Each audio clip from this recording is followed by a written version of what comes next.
Hi Rockstars, I'm Aly, your Rockstar BarGirl, and welcome to the Rockstar BarGirl Tip of the Week. I'm a rock star.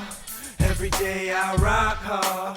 I'm a motherfucking rock star. Every day I rock hard. I'm a rock star. Hi Rockstars, I'm Aly, your Rockstar BarGirl, and this week's Tip of the Week is all about maintaining, cleaning, and storing your speed pours. I'm in the middle of cleaning up my home bar studio area for a video that is going to be up on my Patreon next week. So I thought this would be a good opportunity for me to do some heavy duty cleaning, and I might as well show you guys this part of it because it's something that you would actually do in your real life working bar environment. Your bar or restaurant might already have a cleaning schedule and regimen and steps that they would like you to follow to properly clean your speed pourers and properly store them. But if they don't, then you should definitely utilize the following tips, and even better, get the rest of your bartender pals to start doing this as well.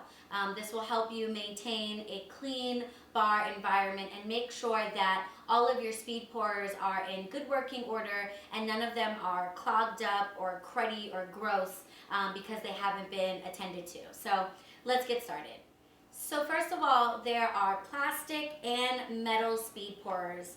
Your bar might carry both of them. Metal speed pourers are far more preferred in the industry.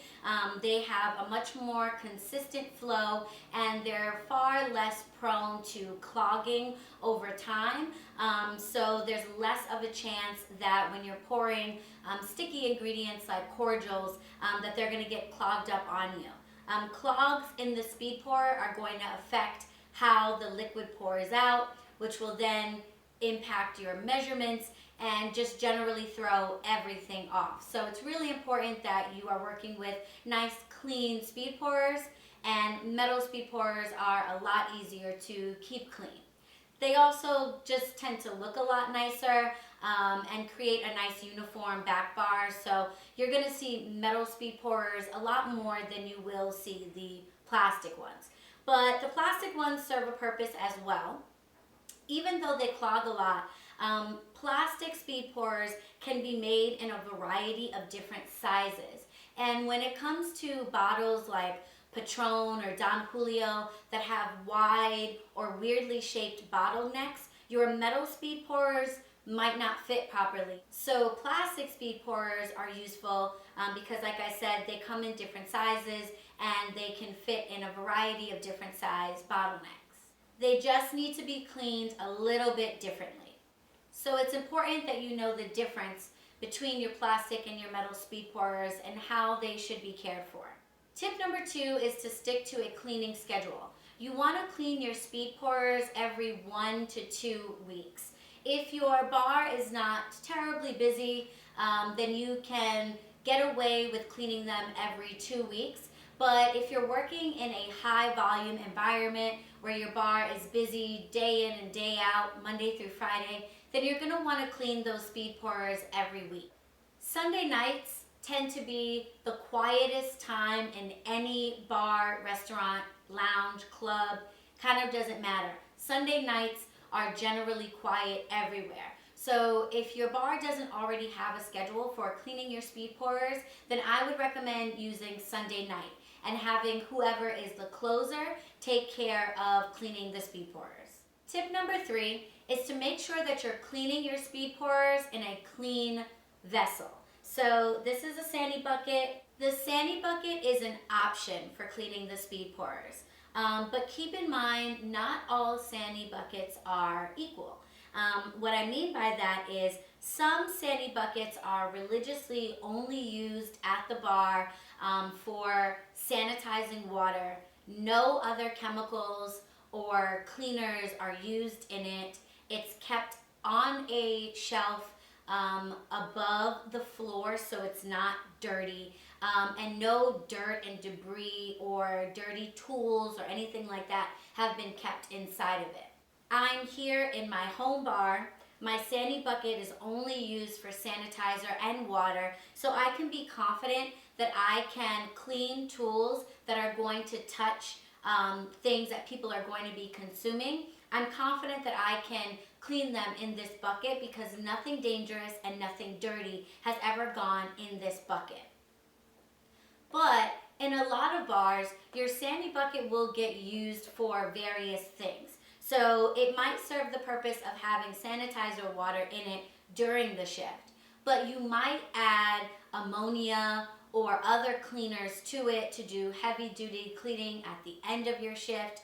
They might be kept on the floor and they might just get dirty. It doesn't really occur to people to clean the sandy bucket very often, which is like, duh, if you want the water to be clean, you should clean the bucket, but you would be surprised to see that the bucket itself doesn't often get cleaned very much. So if you have any questions, any uncertainty about your sandy bucket, if you're not 100% sure that the only thing that's ever gone in it is water and sanitizer and maybe soap, then I recommend you not use it. Remember, your speed pourers are going to be touching alcohol, which is going to be consumed by people. So if I had used this bucket for harsh chemicals like ammonia, or if I had stored dirty tools or anything in this bucket, I'm not going to want to use it to clean my speed pourers. Instead, I'm going to want to grab something like a clean bucket. If I wasn't using my sanitizer, I love this bucket because it's collapsible. It's so cool. But I would get like a clean bucket from the bar or restaurant, or your kitchen is sure to have bus tubs, which are those large plastic containers that are usually used for food storage. Anything that's used for food storage is going to be totally clean, and you can trust that you can put consumable items in it. So you can go to your kitchen and grab yourself a bus bucket if you don't have a clean bucket or a perfectly clean sanitizing bucket. Tip number 4 is to use soap and sanitizer when cleaning your speed pourers. So I'm going to be using just some regular dish soap that happens to be antibacterial. You could use the dish soap that is in your kitchen, or even the dish soap that's hooked up to your dishwasher. Just be mindful, the soap that you use for your dishwasher is super, super, super concentrated. So you only need literally a drop of it, and that will go a long way. If you use too much, you could end up with a really soapy situation, and you don't want soap remaining in the speed pourers. Too much soap increases the chances that that happens, so you want to use a small amount of that type of dish soap. Or, like I said, regular dishwashing detergent is just fine. Technically, that's really all you need, but in a commercial environment, I like to also add sanitizer. So this is a bottle of quaternary ammonium tabs. You can learn more about quaternary ammonium, sanitizing buckets, and the whole sanitizing and cleaning process in my course. Course 1, the fundamentals every bartender must know. But what you need to know now is that quaternary ammonium is not ammonia. They sound alike, but they are not the same. So please, please, please do not put ammonia in your bucket. So if you have quaternary ammonium at your bar, I definitely recommend throwing a tab into your water as well. Just a little side note about getting your water and everything ready. I highly recommend that you get your water ready first before adding the speed pourers. So what I mean by that is, right now in my bucket, I have a bunch of speed pourers, metal and plastic. I am going to take those out of the bucket before I prep my water.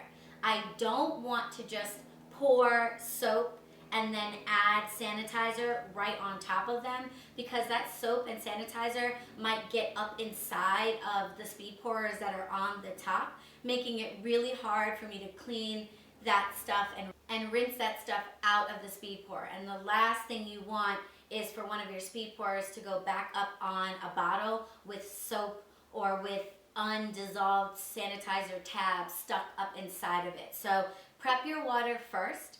Let your sanitizing tab fully dissolve, and then add your speed pourers to that water. And finally, Tip number 5 is to thoroughly dry your speed pourers. This is important because you don't want water in the speed pourer when you put it back onto the bottle for obvious reasons. You don't want to be adding water into your liquor bottles. That can cause a whole host of problems. So you want your speed pourers to be very, very dry.